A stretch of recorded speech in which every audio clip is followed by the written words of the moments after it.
Hello everyone, welcome to my channel HSV Harman Study Vlog. Today we discuss about peritoneal or cystic fluid analysis. In last video we discussed about pleural fluid. Now today we discuss peritoneal or cystic fluid analysis. So let's start. Start with introduction. Peritoneal fluid is a liquid that is made in the abdominal cavity to lubricate the surface of the tissue.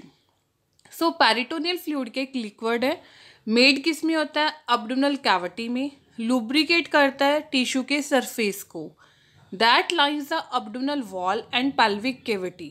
Then वो lines करता है abdominal wall को and pelvic cavity को and covers most of the organs in the abdomen. Then cover करता है abdomen की most of the organs को. The peritoneal cavity is the space between the abdominal organs such as the stomach, spleen, liver and gallbladder and the membranes which line the wall of the abdomen. So जो peritoneal cavity है वो space between है abdominal organs and the membranes जो line करते हैं the wall of the abdomen. The peritoneal fluid is a clear sterile fluid which is mostly water along with some white blood cells, antibodies, electrolytes and other biochemicals. So जो peritoneal fluid है वो clear है, स्टरलाइल fluid है जिसमें mostly क्या present है? Water, but along with some white blood cells, antibodies, electrolytes and other biochemicals. The next is formation of peritoneal fluid. Normally, peritoneal fluid is produced by mesothelial cells in peritoneum. So जो normally peritoneal fluid है वो कौन produce करता है? By mesothelial cells. जो peritoneum में special type of cells present होते हैं जो मेसोथेलियल सेल्स होते हैं, ये प्रोड्यूस करते हैं पेरिटोनियल फ्लूइड को. In a healthy adult there is up to 50 ml of clear straw coloured fluid. So जो एक हेल्थी पर्सन है, जो एक हेल्थी अडल्ट है, उसमें up to 50 ml clear straw coloured fluid present होता है. The next is function of peritoneal fluid. Peritoneal fluid serve as a lubricant around abdominal organs and allow the diffusion of electrolytes.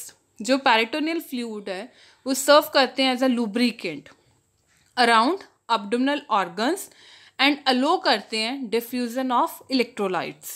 It acts to moisten the outside of the organs and to reduce the friction of organ movement during digestion and movement. सो ये act करते हैं, ये moist रखते हैं outside the organs. जो organ के outside हैं उनको मॉइस्ट रखते हैं, फ्रिक्शन को रिड्यूस करते हैं जब ऑर्गन की मूवमेंट होती है. कब होती है? During digestion and movement. Then उस टाइम ये फ्रिक्शन को रिड्यूस करते हैं. The next is what is ascitic fluid. An abnormally increased volume of peritoneal fluid is called ascites or ascistic fluid. जब पेरिटोनियल फ्लूइड अब नॉर्मली इंक्रीज हो जाता है, इसका वॉल्यूम, पेरिटोनियल फ्लूइड का वॉल्यूम अब नॉर्मली इंक्रीज हो जाता है, देन इंक्रीज हुए फ्लूइड को हम क्या कहते हैं? एसिस्टिस और ascitic fluid. Ascitic fluid is always form due to disease condition. ये कब बनता है? जब कोई डिजीज कंडीशन होती है तब ये बॉडी में फॉर्म होता है. The next is collection of peritoneal fluid. Paracentesis is a procedure used to remove the ascistic fluid from the abdominal cavity. So procedure है पैरासेंटेसिस. ये एक ऐसा प्रोसीजर है जिसमें हम एसिस्टिक फ्लूइड को abdominal कैविटी में से रिमूव करते हैं. It is perform using a thin needle. हम थिन नीडल को यूज़ करके इस फ्लूइड को abdominal कैविटी से रिमूव करते हैं. सो सी इन द पिक्चर, एक पेशेंट लाई डाउन किया हुआ है, उसके अब्डोमन में नीडल इंसर्ट की हुई है, देन कलेक्शन कंटेनर में फ्लूइड को हम कलेक्ट कर रहे हैं. Next is normal composition of peritoneal fluid. Appearance clear, pale yellow, albumin negative, ammonia less than 50 ग्राम पर DL, ग्लूकोज 60 to 100 मिलीग्राम पर DL, lactic acid 10 to 20 milligram पर DL.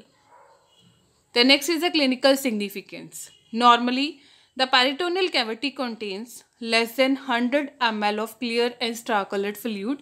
Normally जो peritoneal cavity है वो contain करती है less than 100 ml clear and star colored fluid को. Chief complications of abdominal paracentesis is intestinal perforation. जो चीफ कॉम्प्लिकेशन है abdominal paracentesis की वो है intestinal perforation. The indication abdominal paracentesis are, then abdominal paracentesis की indications क्या है?